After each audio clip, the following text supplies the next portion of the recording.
ये आपका बुक है science to.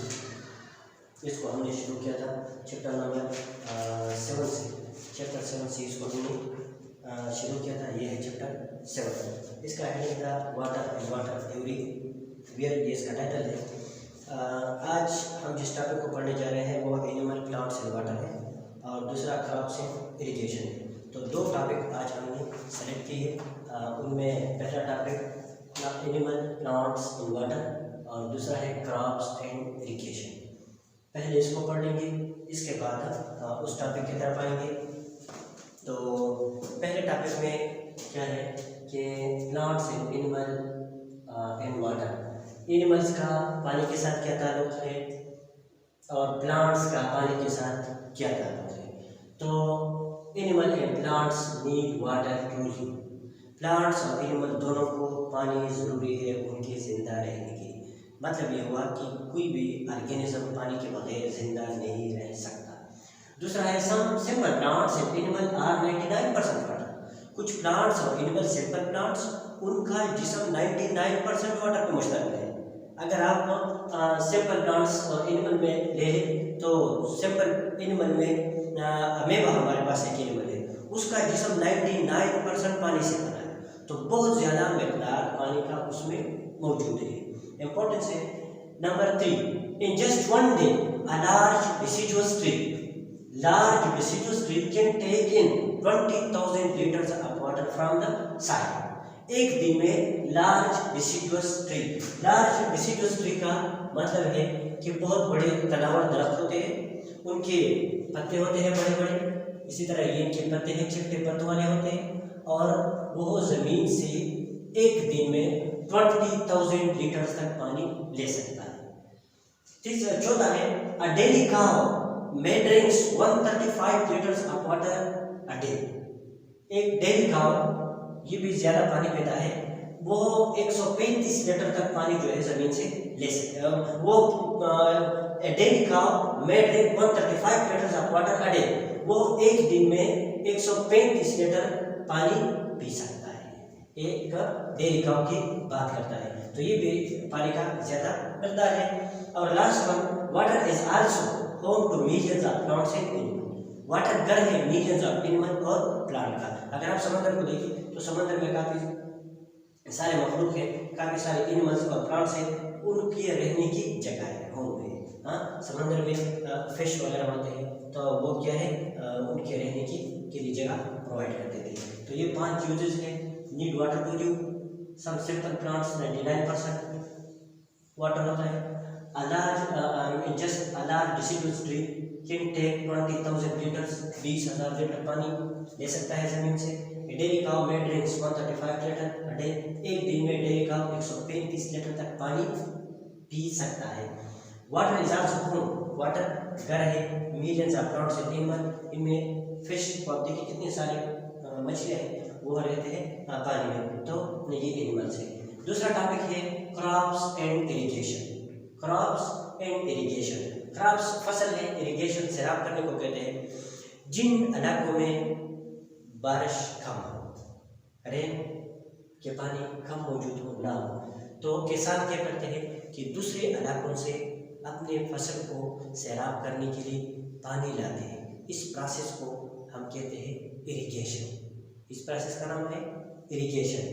In some places where there is not much rain, जहाँ पे बारिश ज़्यादा ना हो, in the land is dry, जमीन खुश्क हो, farmer brings water from the rivers, lakes and wells. किसान फार्मर ब्रिंग्स लाते हैं water from river, lakes and wells का अपने खेत को, टू देयर फील्ड्स, अपने खेत को, वो अपने खेत को पानी जाता है। Water is carried in pipes and ditches. पानी किस चीज़ में लाता है? पानी या तो पाइप में लाएगा और या पानी डिचेस में लाएगा।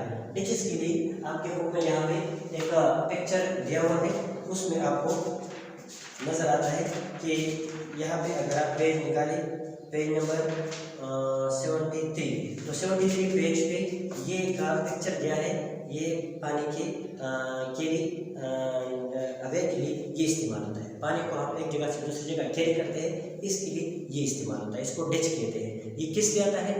इसको लाते हैं किसके लिए? पानी को खेतों को सैराब करने के लिए। किसान क्या करते हैं कि फर्ज करें दूर उसका या राइवर है या लेक है, हाँ, या वेल है, ये दूर है और इसका खेत से फासला ज़्यादा है, तो वो ज़मीन में पाइप लगाते हैं या ज़मीन में गड्ढा बनाते हैं, डिचेस बनाते हैं, उससे उस पानी को पहुंचाते हैं। इस प्रोसेस को हम कहते हैं इरिगेशन। इस प्रोसेस का क्या नाम है? इरिगेशन इसका नाम है।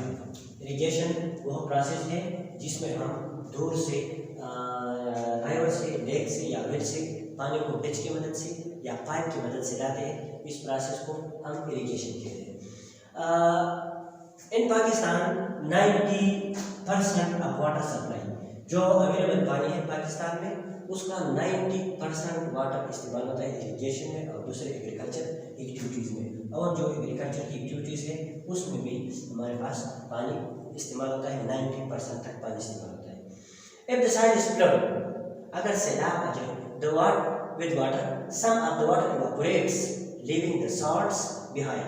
Eventually, the soil becomes so salty that the plants cannot grow. This is particularly a problem when the climate is hot and the soil drainage is poor.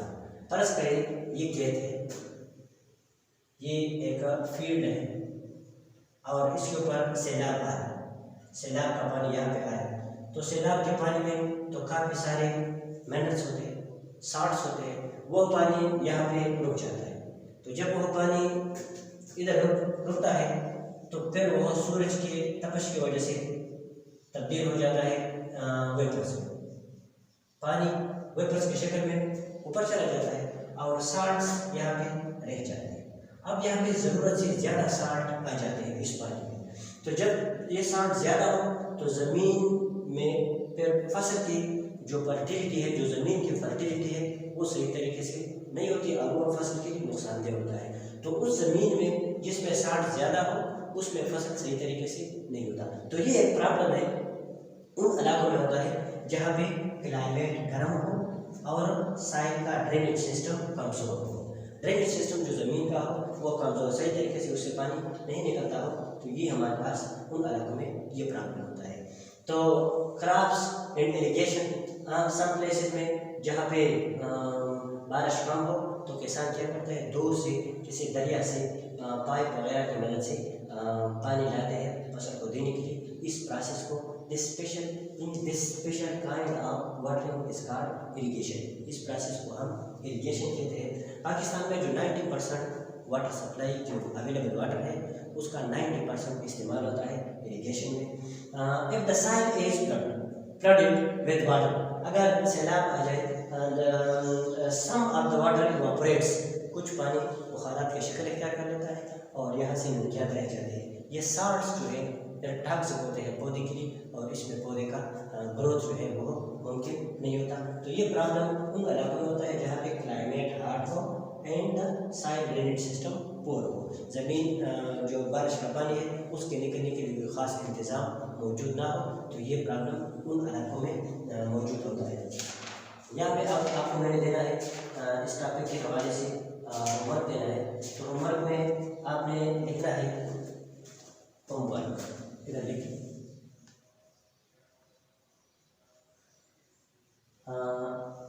How is water important to plants and animals. ये आपका homework हो गया। ये एक question है, इसको आपने NEET copy में इसको आपने लिखना है नीट, और इसका पिक्चर आपने स्कूल के व्हाट्सएप नंबर पे शेयर करना है ताकि मैं इसको चेक